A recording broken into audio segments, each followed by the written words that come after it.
Halo, Rahayu, salam waras. Welcome back to favorit YouTube channel Tugas Mahasiswa Penghayat.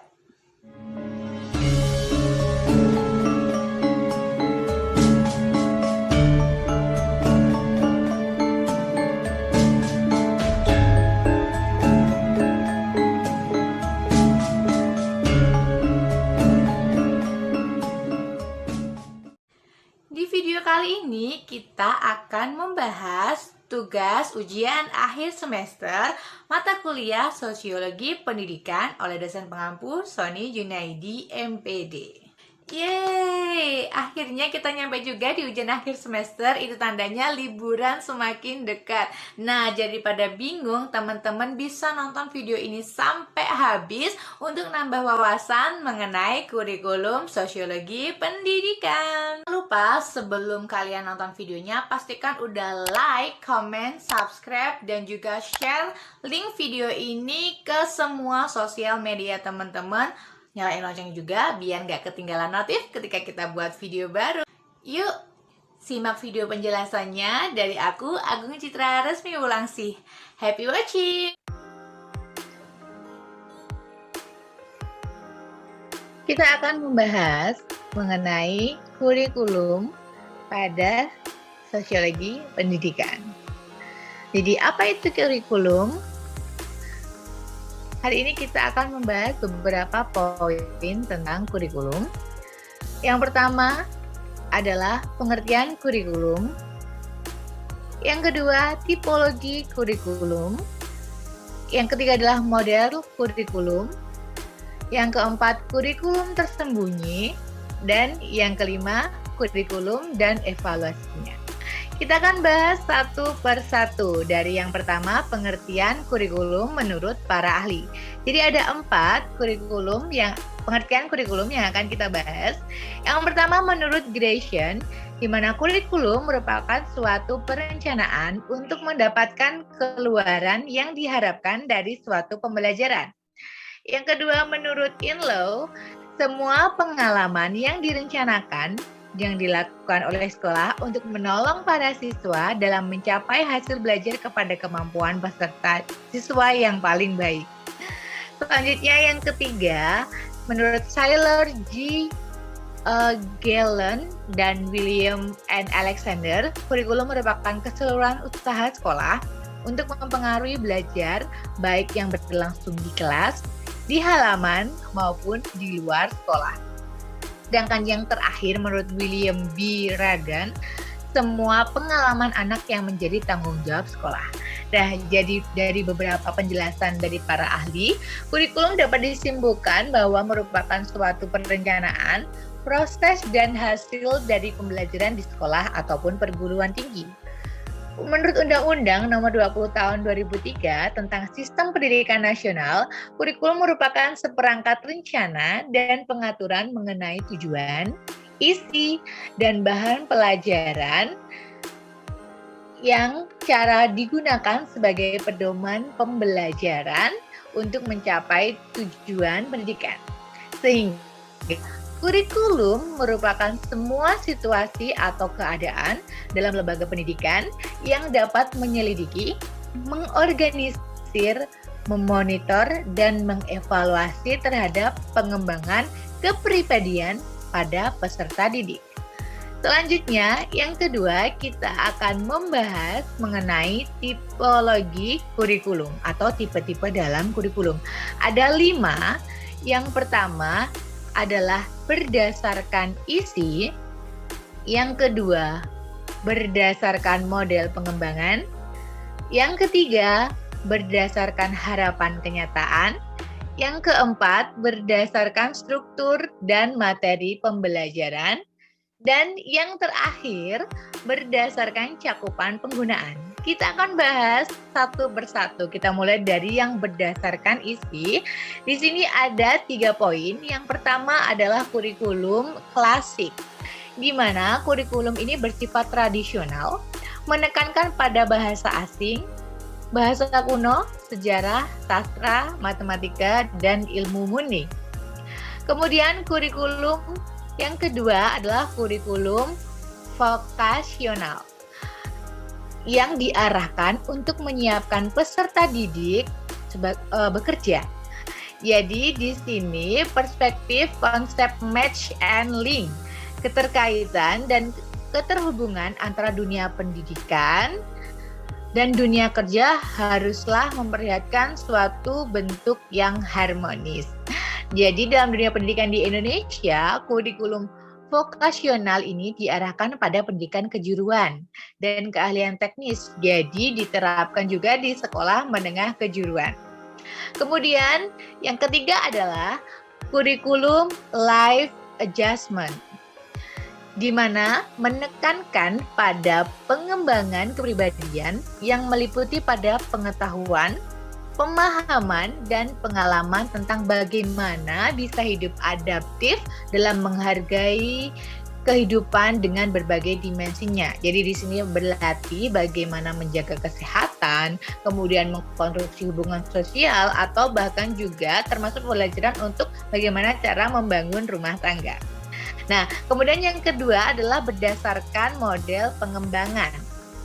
Di sini ada dua. Yang pertama adalah kurikulum model administratif, di mana merupakan kurikulum yang digagas dan dikembangkan berdasarkan prinsip-prinsip administratif oleh para administrator pendidikan. Biasanya juga ada dua kelompok, di mana pertama adalah kelompok pengarah dan yang kedua adalah kelompok pelaksana. Kelompok pengarah di sini yang dimaksud itu adalah pejabat tinggi administrasi pendidikan dan pakar senior dalam kajian pendidikan. Sedangkan kelompok pelaksana itu terdiri dari berbagai pakar dalam bidang kurikulum dalam berbagai disiplin ilmu.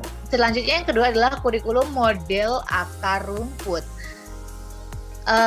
di mana di situ dikonstruksikan dan dibangun oleh para guru dan sekolah berdasarkan dengan visi, misi, dan tujuan yang akan mereka raih.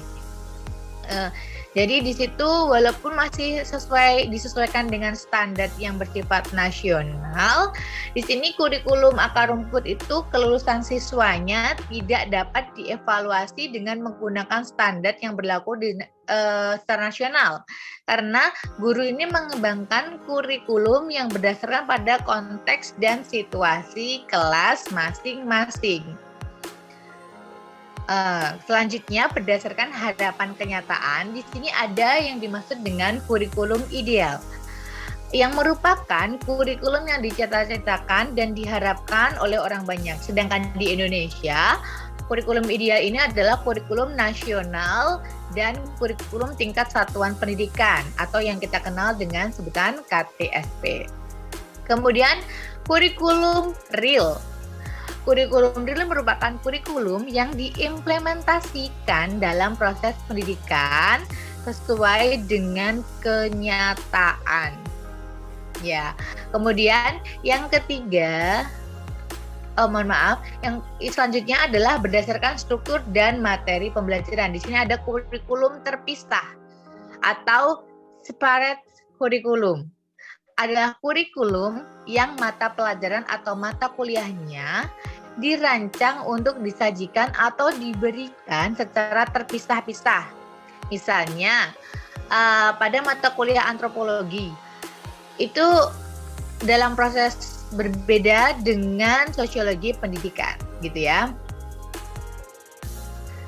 Kemudian yang kedua adalah kurikulum terpadu atau integrated kurikulum, di mana kurikulum disajikan secara terpadu, biasanya berbentuk tematik. Ini biasanya digunakan juga sekarang mulai dari TK, sekolah dasar itu menggunakan tematik untuk menerangkan mata pelajarannya. Jadi pendidik itu menjelaskannya atau mendiskusikan sesuai dengan tema yang diangkat.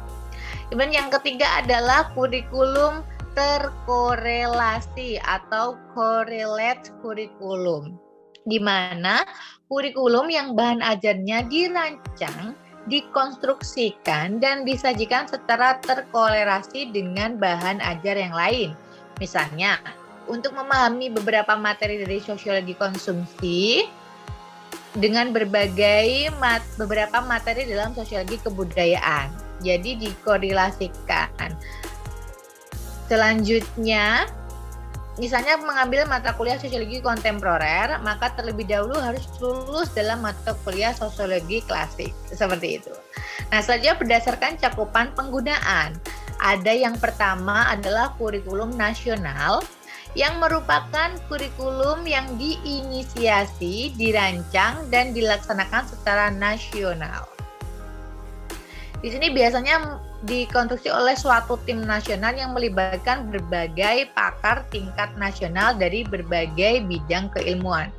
Nah, sedangkan yang kedua kurikulum lokal itu merupakan kurikulum yang dirancang secara lokal, misalnya dengan suatu wilayah provinsi, kabupaten, ataupun kota. Jadi cenderung dipahami sebagai muatan lokal pada kurikulum nasional yang ada. Seperti memasukkan mata pelajaran budaya, adat Minangkabau, seperti itu ya. Kemudian bahasa Jawa di Jawa Tengah, seperti itu. Kemudian yang ketiga adalah kurikulum sublokal atau kurikulum sekolah. Ini biasanya dioperasionalnya dalam lingkup sekolah tertentu. Misalnya seperti kurikulum KTSP itu didasarkan atau diterapkan merujuk pada kurikulum yang dilakukan di sekolahnya masing-masing. Jadi berdasarkan visi, misi, dan tujuan yang akan dicapai oleh sekolah tersebut. Nah, itu tadi beberapa jenis atau tipe dari kurikulum. Dan yang selanjutnya kita akan membahas tentang model kurikulum atau pendekatan teoritisnya. Ada 3. Yang pertama adalah model kurikulum teknik saintifik, yaitu dunia pendidikan sebagai mesin yang dapat digambar, dibuat, dan diamati. Jadi rasionalis dalam kurikulum ini itu bentuknya sesuai dengan kehidupan manusia, dapat dicari dengan hukum-hukum yang bersifat umum. Jadi sehingga efisiensial dan efektivitas sistem pendidikan yang tinggi dapat dicapai. Seperti itu ya, dan menekankan pada pernyataan tujuan pendidikan yang dibuat, sehingga di sini menurut teknik saintifik ini kurang manusiawi karena tidak mempertimbangkan peserta didik. Nah, selanjutnya yang kedua adalah model kurikulum refleksif, di mana di sini kurikulum ini dapat didiskusikan, jadi lebih fleksibel. Kemudian juga kurikulum holistik dan parsial. Maksudnya kalau kurikulum parsial itu silabus dapat pula diperbincangkan dan didiskusikan bersama-sama. Seperti itu.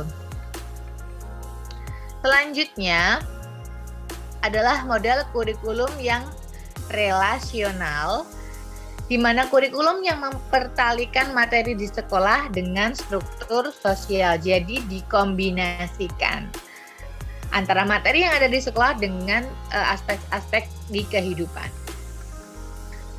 Selanjutnya kita akan membahas tentang kurikulum tersembunyi. Jadi ini ada beberapa penjelasan tentang konsep kurikulum tersembunyi atau hidden curriculum menurut beberapa ahli. Yang pertama adalah menurut dari Balatin pada tahun 1983, kemudian ada dari Robinson pada tahun 1986, dan ada usulan juga dari David Harry Griffiths pada tahun 1983.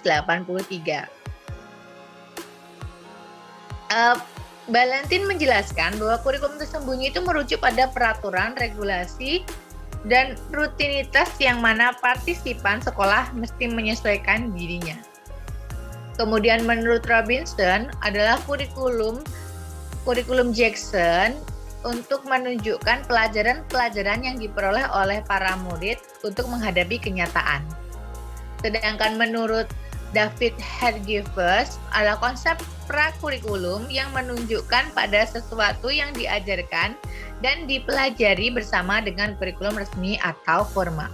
Nah, di Indonesia, kurikulum ini merupakan sesuatu yang diajarkan dan dipelajari bersama dengan kurikulum resmi, melekat dalam peraturan, regulasi, dan rutin tidak tertulis tentang perilaku dan sikap, seperti ketaatan pada pihak yang berwenang dan norma yang berlaku umum, serta iklim hubungan kekuasaan dan konsekuensi yang tidak terantisipasi. Jadi misalnya contohnya itu adalah kegiatan ketika kita masuk ke sekolah yang baru, misalnya di SMP, SMA, atau bahkan perguruan tinggi itu biasanya ada MOS, di mana kakak tingkat selalu memberikan tuntutan yang aneh-aneh ya kepada adik kelasnya atau ospek seperti itu. Nah, itu merupakan contoh dari kurikulum tersembunyi yang biasa dilakukan. Namun, ini tidak sesuai dengan yang diinginkan oleh pemerintah. Jadi, kurikulum tersembunyi ini banyak sekali hal-hal negatifnya, sehingga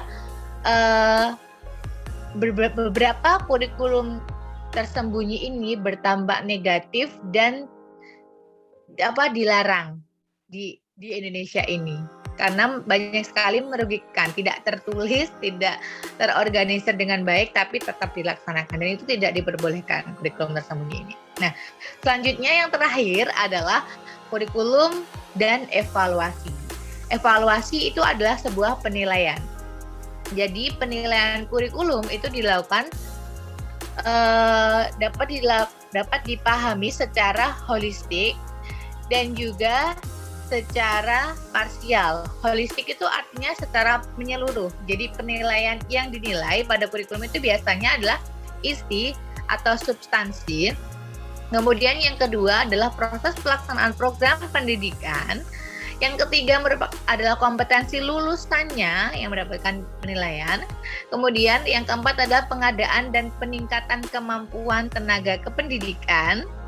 Kemudian yang kelima adalah pengelolaan atau manajemen pendidikannya. Yang keenam adalah sarana dan prasarana. Yang ketujuh pembiayaan. Dan yang kedelapan adalah penilaian pendidikan. Itu adalah evaluasi secara holistik. Sedangkan yang secara parsial itu yang dinilai adalah hasil belajar dari peserta didik dan juga bagaimana perbaikan program pembelajaran. Apakah kurikulum yang diambil sudah sesuai dengan tujuan yang akan dicapai ataupun belum. Nah, dari beberapa penilaian ini ternyata ada juga dampaknya. Yang pertama adalah dampak negatif evaluasi, dan tentu saja pasti ada dampak positif evaluasi. Dampak negatifnya dapat dilihat dari proses kegiatan pembelajaran PBM atau proses belajar mengajar di sekolah. Jadi di sekolah itu tidak lagi menjadi lembaga pendidikan yang mentransmisikan nilai dan norma yang dipandang penting. Jadi yang dianggap itu cuma bagaimana siswa itu dapat mengetahui materi pembelajaran, dapat menguasai dan dapat mengerjakan tugas seperti itu. Kemudian yang kedua adalah hubungan sosial guru dan murid. Itu kadang karena tuntutan bagaimana harus mendapatkan nilai baik, akhirnya tuh guru terlalu menuntut kepada murid. Kemudian yang ketiga adalah nilai dan norma, karena terlalu sering menuntut akademiknya gitu ya. Jadi kadang melupakan bagaimana guru harus mengajarkan nilai-nilai dan juga norma-norma kepada peserta didik. Nah, tapi ada juga dampak positif nih dari evaluasi kurikulum. Yang pertama, seperti adanya ujian nasional, itu kan juga merupakan suatu evaluasi ya. Jadi di situ ketika siswa mendapatkan nilai dari ujian nasional itu mendapatkan nilai murni, sehingga guru tuh tahu bagaimana kecakapan siswa selama mendapatkan pembelajaran di sekolahnya. Dan yang kedua, memudahkan proses seleksi di sekolah baru. Jadi karena sudah mendapatkan nilai ya, sudah ada passing grade-nya seperti itu. Jadi bisa diterima atau tidak di dalam sekolah baru itu akan lebih memudahkan. Seperti itu tadi penjelasan mengenai kurikulum sosiologi pendidikan. Semoga teman-teman yang sudah menonton semakin paham dan juga ada wawasan baru terkait dengan tipologi, model, dan juga evaluasi pada kurikulum. Jika ada pertanyaan ataupun kritik dan saran tentang video kali ini, teman-teman langsung aja tulis di kolom komentar. Naik beca rodanya 3. Sampai jumpa di semester 2. Bye. Rahayu, salam waras.